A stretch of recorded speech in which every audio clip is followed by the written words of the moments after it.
Hey, who do you know in the neighborhood? A neighbor that you want to get rid of, like you're whispering to them on the side, ha ha ha, right? So everything is an obsession, um, an intentional interaction around who do you know that might be looking to sell their home.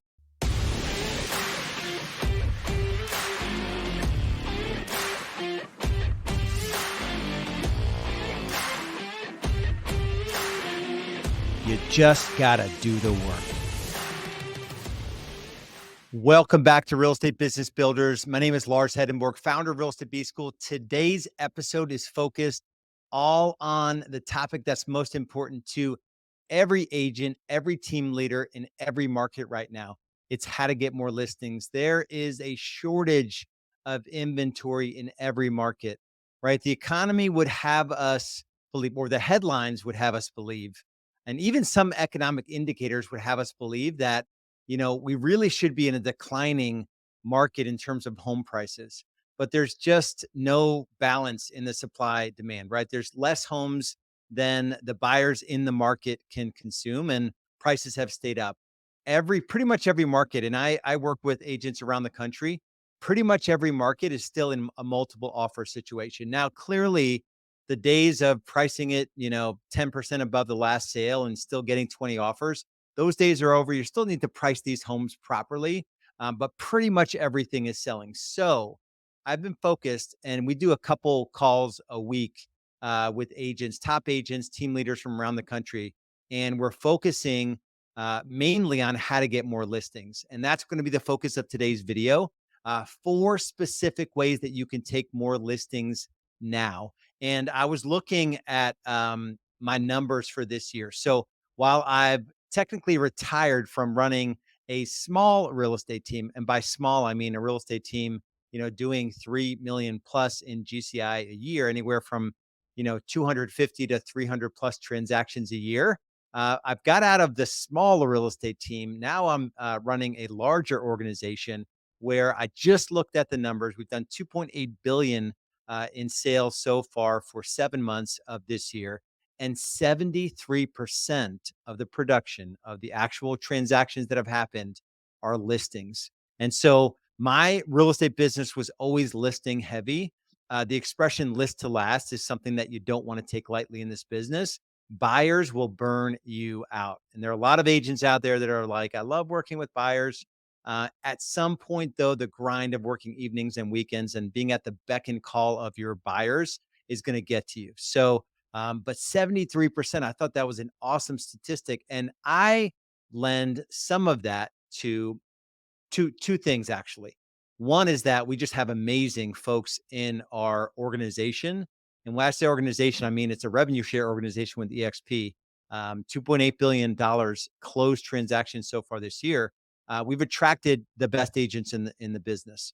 And so the best agents in the business are listing focused. So that sort of is a self-fulfilling prophecy. The other side is that everything we're doing on our training, we do multiple calls every week. I do a mindset call, we do a coaches call, and we do a production mastermind. And most of that training is focused on helping our agents get more listings. So we've definitely done the work. Um, I want to make sure I don't miss anything here today. We're going to go through four rather lead gen levers that are listing focused, and um, it's because most markets aren't cooperating. The amount of business that just sort of flew in 2021 and 2022, that has gone away almost completely. And so we need to double down on the things that are going to get results. So let me go through these four. I'm going to give you each of these lead gen levers and give you some tips to sort of get started. It's hard in this format to go too deep. You guys know if you always want to go deeper with us, you can always jump on a business growth assessment. Those calls are absolutely free, where we can dig into your business. And if there's a compelling reason mutually for us to work together to grow your business, we can talk about that. That's Rebs, REBS growthassessment.com. There's a short video, kind of explains the whole program. Got a massive guarantee. Very, very cool. So let's get into number one is database. Actually, I could do all four as database, but just number one is your database. This is folks that know, like, and trust you. I often, when I dig into an agent's business, it's one thing to say, you know, database is a source of business, but it's another thing. Like, what are you actually doing to increase your database and interact with your database in a very specific way where you're intentional and almost obsessed about using these relationships, and I say using, lightly, because hopefully you're adding so much value that your database, people that know, like, and trust you are happy to help you. But every interaction, whether it's on social media or the content that you're putting out, or hopefully you're doing giveaways and you're calling your database 4 times a year, you're ending every one of those phone calls and interactions with a simple question. You know, or a statement leading up to a question. Hey, Jennifer, the market is not cooperating this year with my lofty goals. There's no inventory available. Who do you know that might be interested in selling their home? Right? Who do you know that might, maybe a neighbor you want to get rid of? Ha ha ha. You know, is there anyone at work that you've overheard? Like, you're actually doing targeted interactions with people that want to see you win, but these are very specific questions. It's not like, the old school Ford, right? Family, hey, how's your family? Occupation, how's work? Recreation, what are you up to lately in your hobbies and dreams? Hey, what do you plan for, 3 to 5 years from now? It's not the Ford sort of reaching out and spending 8 to 10 to 15 minutes catching up with people. It's like, hey, listen, Jennifer, I only have a minute. I know you're busy as well. I've got lofty goals. There's no inventory. Who do you know? That's my approach. Maybe you can soften it a little bit, but it's targeted interactions with your database with the intention and obsession, finding out who you know that might know somebody that's looking to sell their property, right? So that's number one.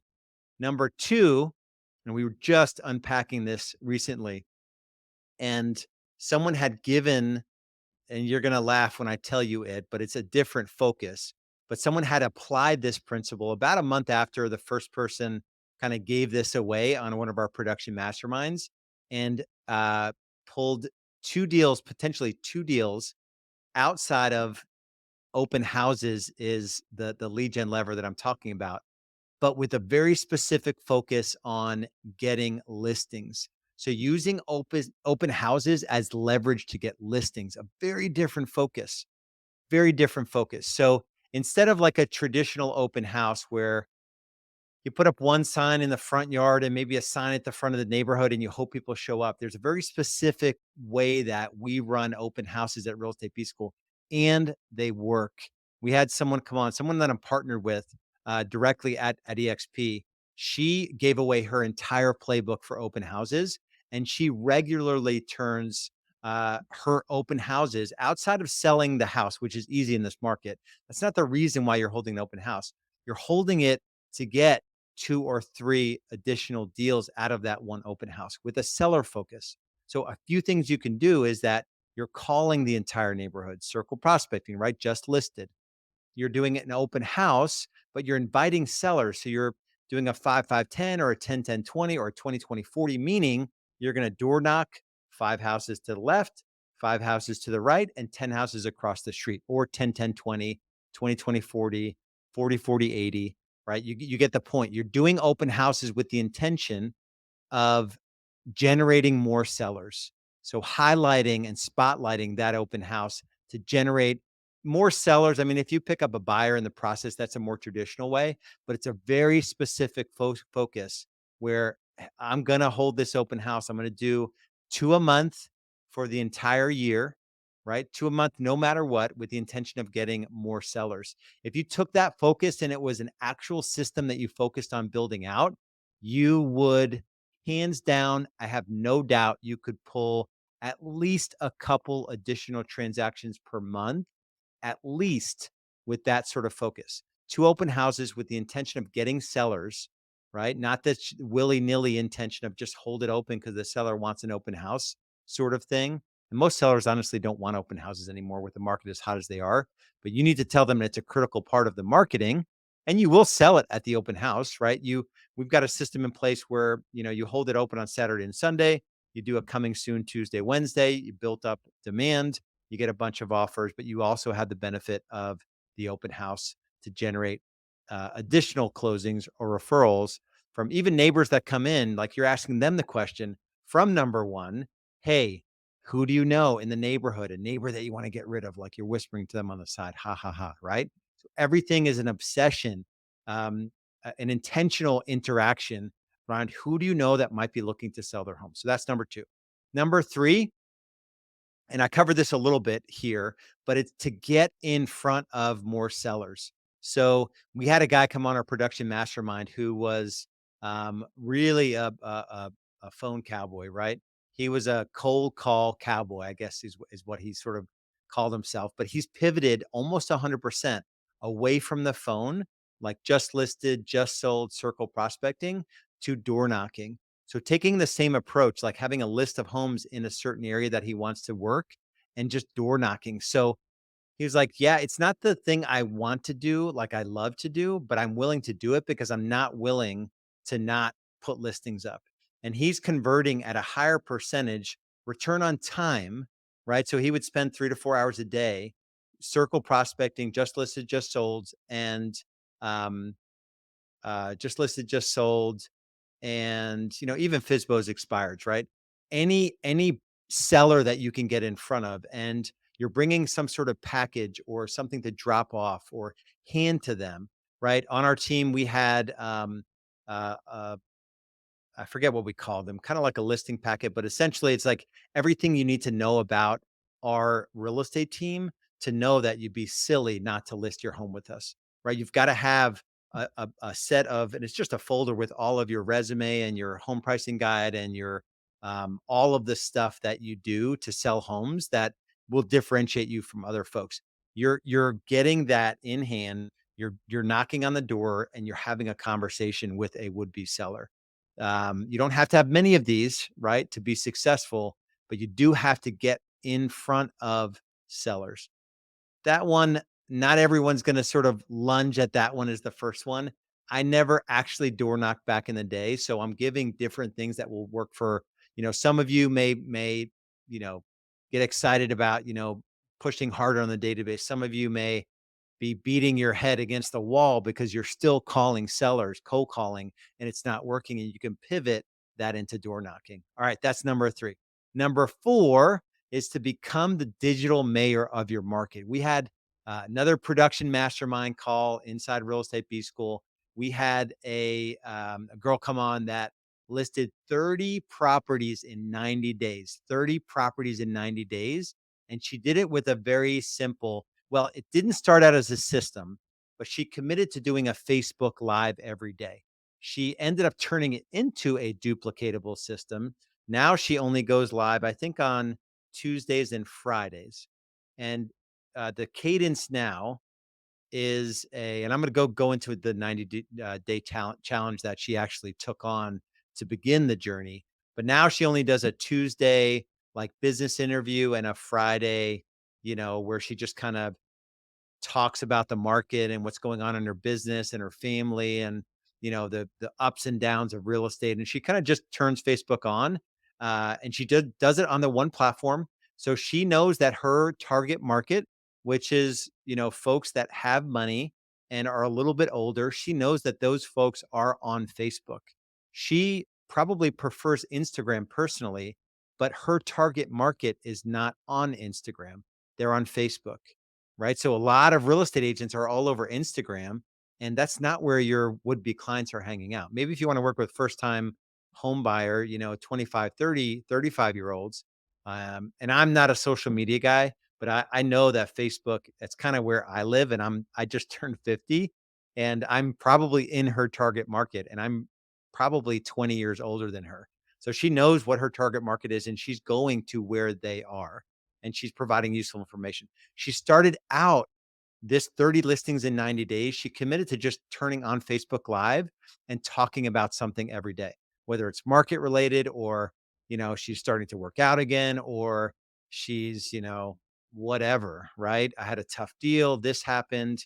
Um, I'm reading this book. I saw this headline and I kind of scratched my head because foreclosures actually aren't a big deal. And the headline said they're up 200%. There's all this stuff you can just go on and go live for 3 to 5 minutes and just talk about, right? Even this setting right here, as I'm recording this episode, I make mistakes. I can like say something stupid or goofy, or I'm not going to redo the take. I'm not going to obsess over how I look, right? Some of you are getting in your own way when it comes to putting yourself out there, whether, this is a podcast, but there's also obviously a video component if you're watching us on YouTube or another one of the channels that has a video element. Um, you got to get over yourself. I'm almost 600 episodes into the podcast. I'm 1,000 plus videos, on my YouTube channel. None of them went viral, quote unquote. None of them have more than 10,000 views. None of them have more than 5,000 views. But all of the best clients that have come through Real Estate B School have come through either the podcast or the YouTube channel, right? So, same thing goes for your ideal client. Just put out high quality content, show up regularly, and you will turn those relationships, quote unquote relationships, turn those Facebook friends into folks reaching out to you to get help with listing their home. And again, make it listing focused and obsess over listings. So those are the four things. It's your database and specific targeted interactions. It's open houses with the intent to get sellers.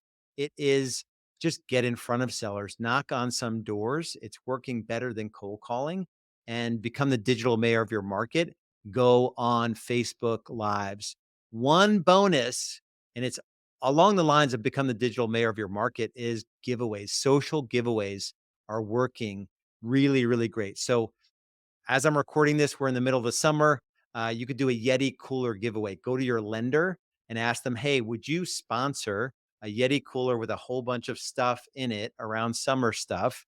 Um, koozies and, just a bunch of barbecue stuff or whatever, right? Would you sponsor that? I'm gonna have a 2-week focus. I'm gonna promote the heck out of it on Facebook, on my business page, on my personal page. I'm gonna share it with any family members, and you can share it with your database. And we're gonna drive a bunch of people to register, essentially register for a raffle to give away the prize. That is working monumentally well. It's getting shared. It's going sort of like not viral, but it's definitely shareable, and there's high engagement on that because it's out of the ordinary in terms of what most agents are doing online. Most agents are just sort of advertising their listings, right? Or whatever crap they're doing, right? You want to differentiate yourself. So that's a bonus. If you're not in our free Facebook group, Real Estate Business Builders, get in there right now. We have 40 plus trainings on everything you could think of, in terms of going no matter where you are right now to where you want to go. We've covered all of it. Our listing consultation, our buyer consultation, my buyer presentation, my listing presentation, everything is in there, and I've given it all away. All you got to do is go to the Facebook group to get into that world. So do that. That's number one. I already mentioned, if you want to dive deeper and have a conversation about what's possible in your real estate business, go to rebsgrowthassessment.com, rebsgrowthassessment.com, and we'll see you on the next episode. Be good. Much love.